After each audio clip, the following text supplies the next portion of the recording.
Pericles Funeral Oration. This is taken from Thucydides' History of the Peloponnesian War.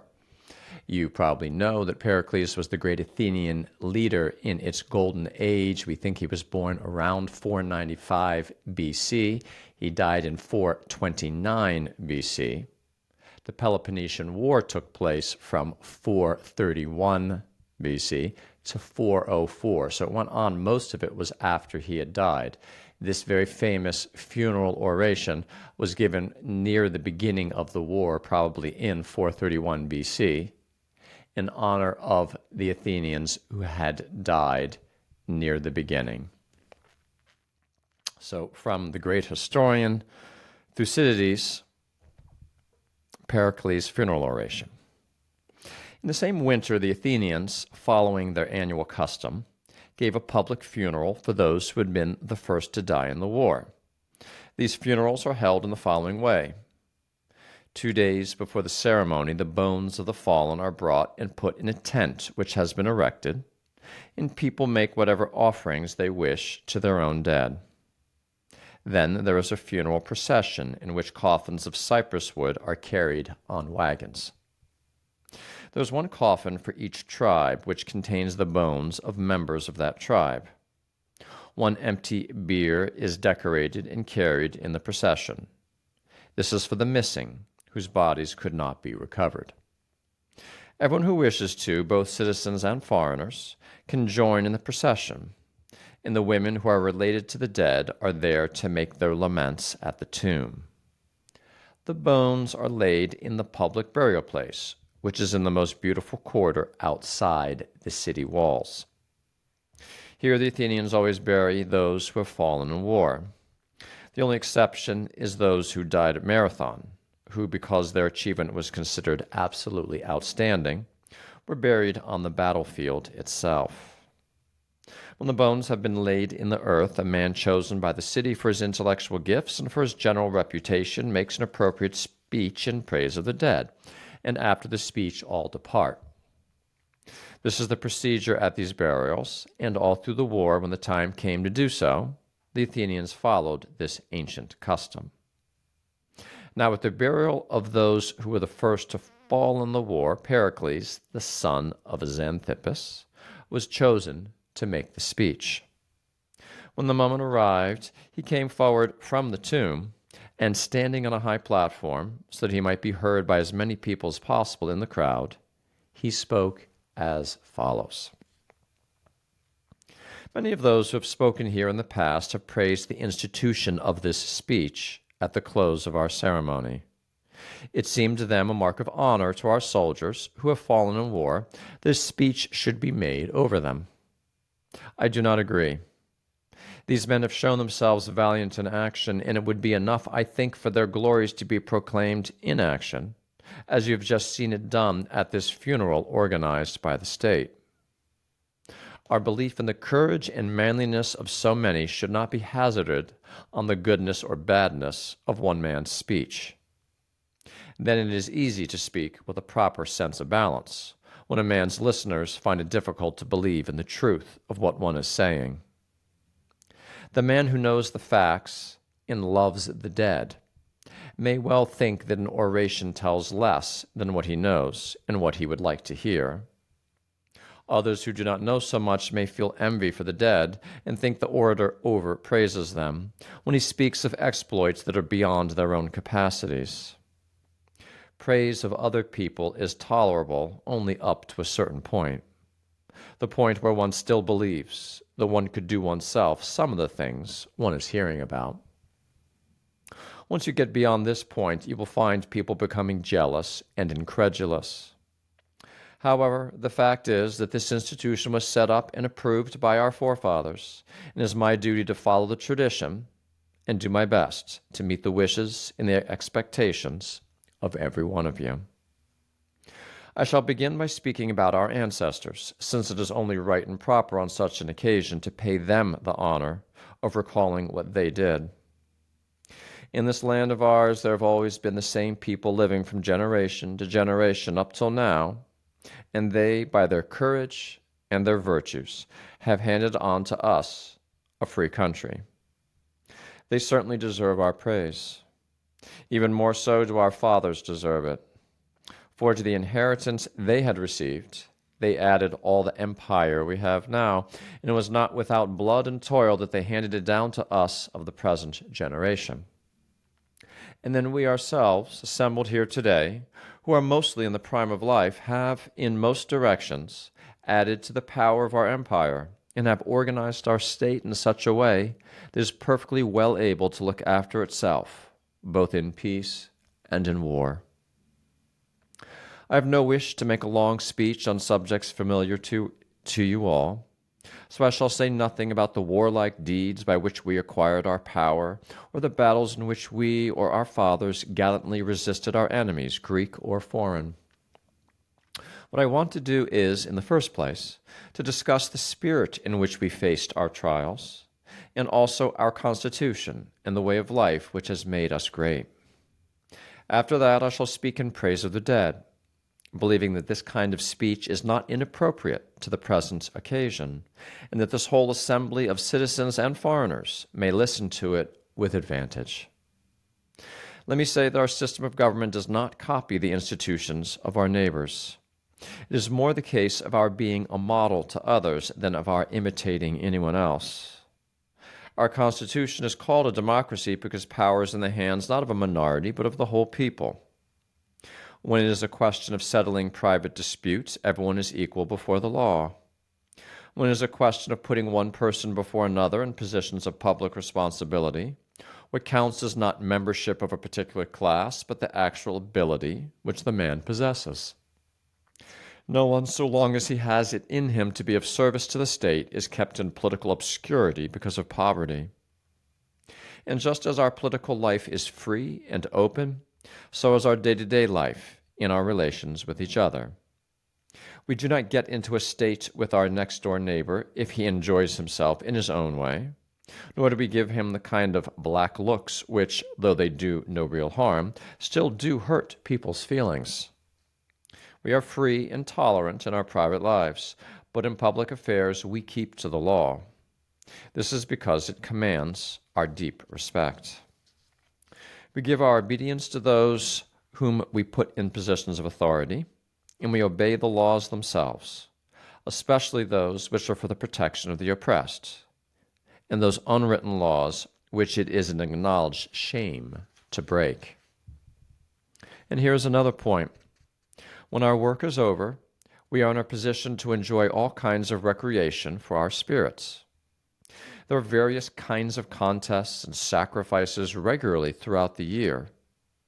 In our own homes, we find a beauty and a good taste which delight us every day and which drive away our cares.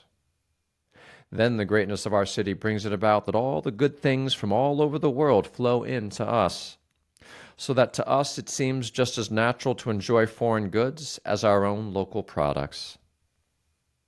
Then there is a great difference between us and our opponents in our attitude towards military security. Here are some examples.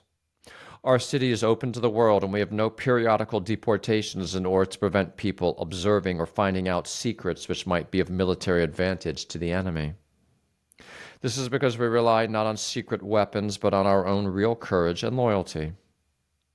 There's a difference, too, in our educational systems. The Spartans, from their earliest boyhood, are submitted to the most laborious training and courage.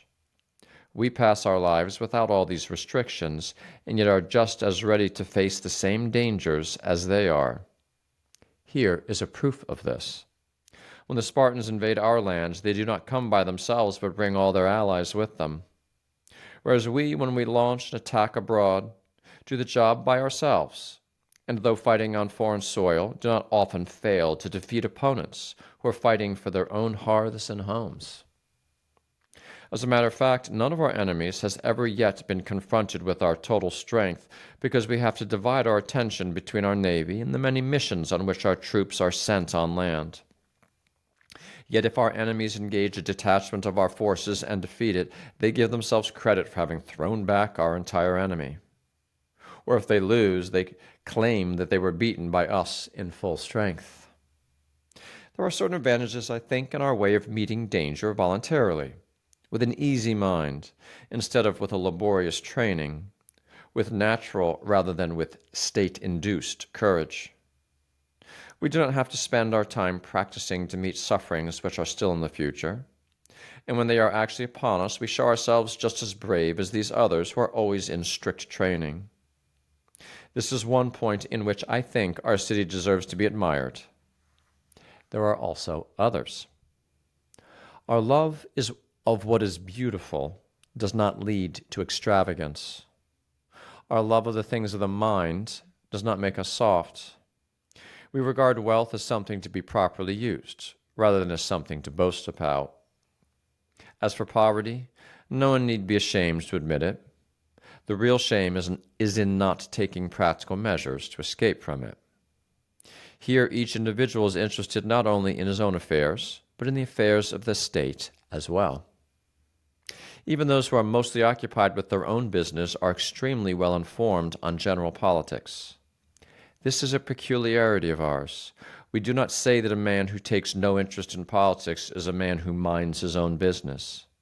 We say that he has no business here at all. We Athenians in our own persons take our decisions on policy or submit them to proper discussions. For we do not think that there is an incompatibility between words and deeds. The worst thing is to rush into action before the consequences have been properly debated. And this is another point where we differ from other people. We are capable at the same time of taking risks and of estimating them beforehand. Others are brave out of ignorance, and when they stop to think, they begin to fear. But the man who can most truly be accounted brave is he who best knows the meaning of what is sweet in life and of what is terrible, and then goes out undeterred to meet what is to come. Again, in questions of general good feeling, there is a great contrast between us and most other people. We make friends by doing good to others, not by receiving good from them. This makes our friendship all the more reliable, since we want to keep alive the gratitude of those who are in our debt by showing continued goodwill to them, whereas the feelings of one who owes us something lack the same enthusiasm, since he knows that when he repays our kindness, it will be more like paying back a debt than giving something spontaneously.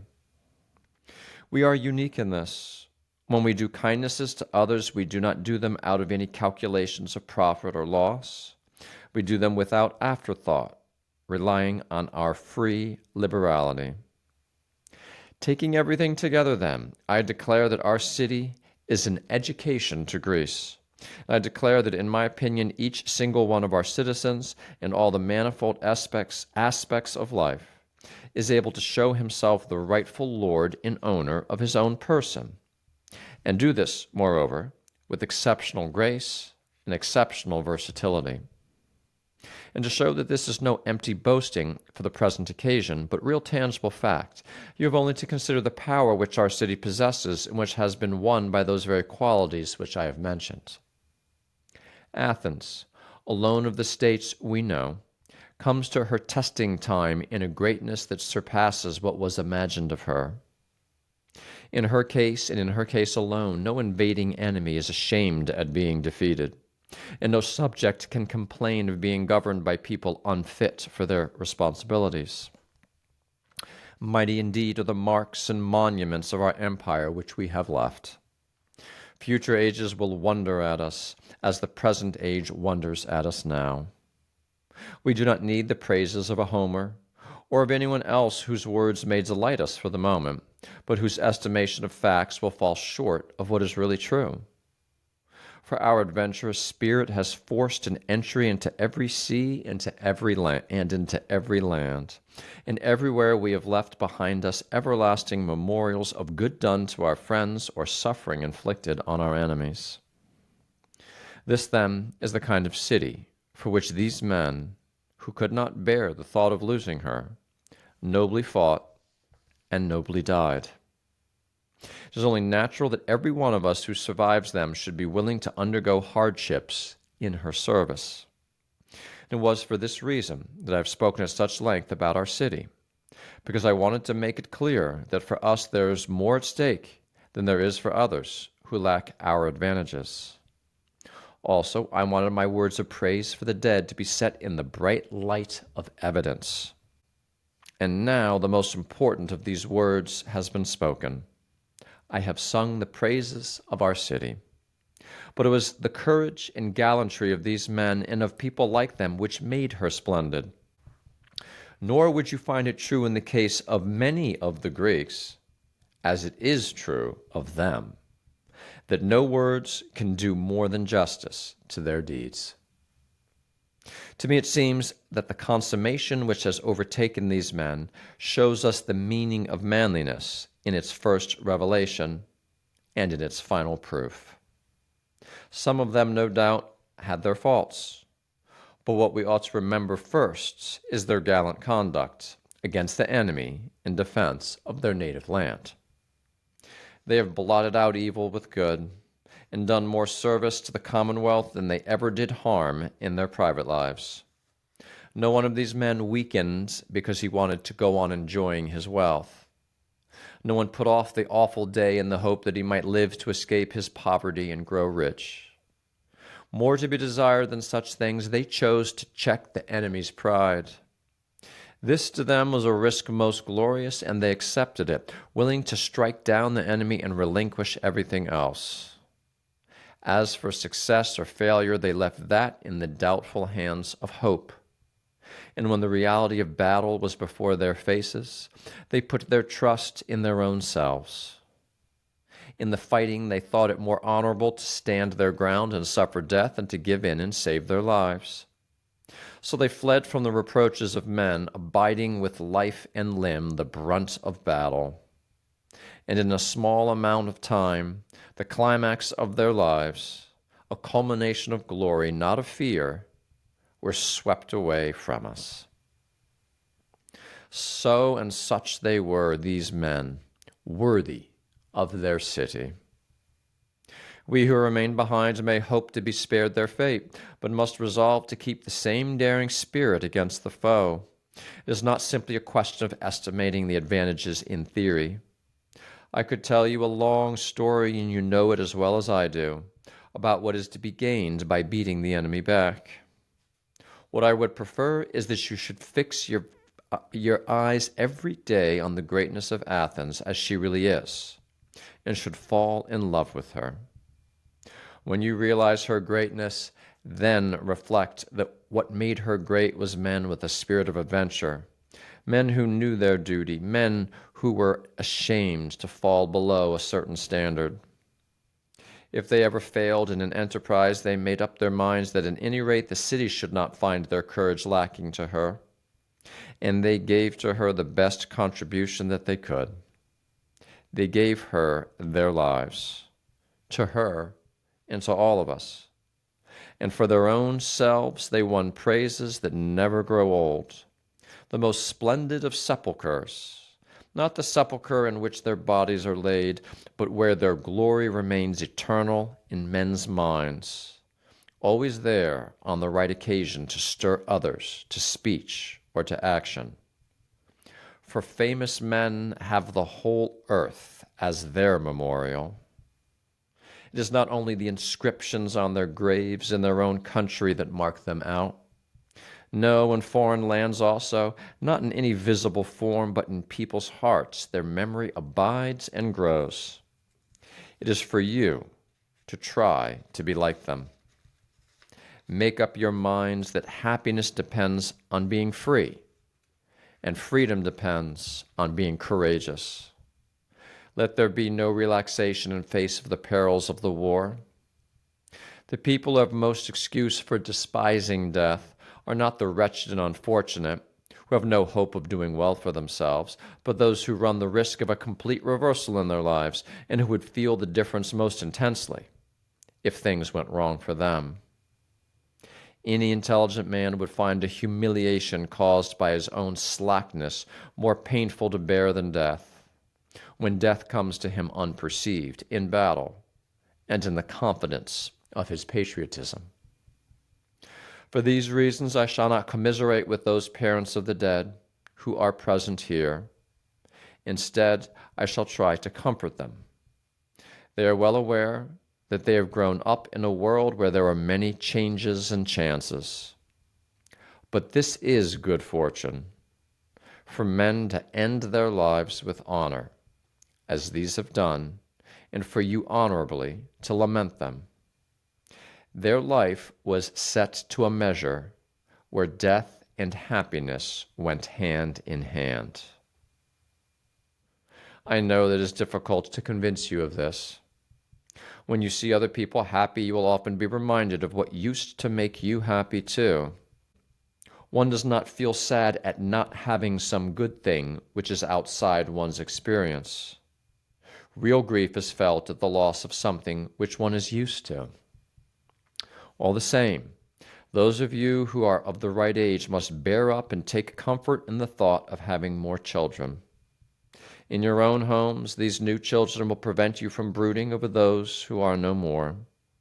And they will be a help to the city, too, both in filling the empty places and in assuring her security. For it is impossible for man to put forward fair and honest views about our affairs if he has not, like everyone else, children whose lives may be at stake.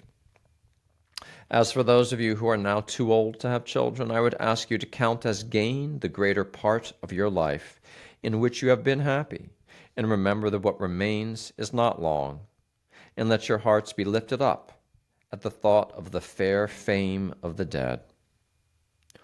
One's sense of honor is the only thing that does not grow old, and the last pleasure, when one is worn out with age, is not, as the poet said, making money, but having the respect of one's fellow men. As for those of you here who are sons or brothers of the dead, I can see a hard struggle in front of you.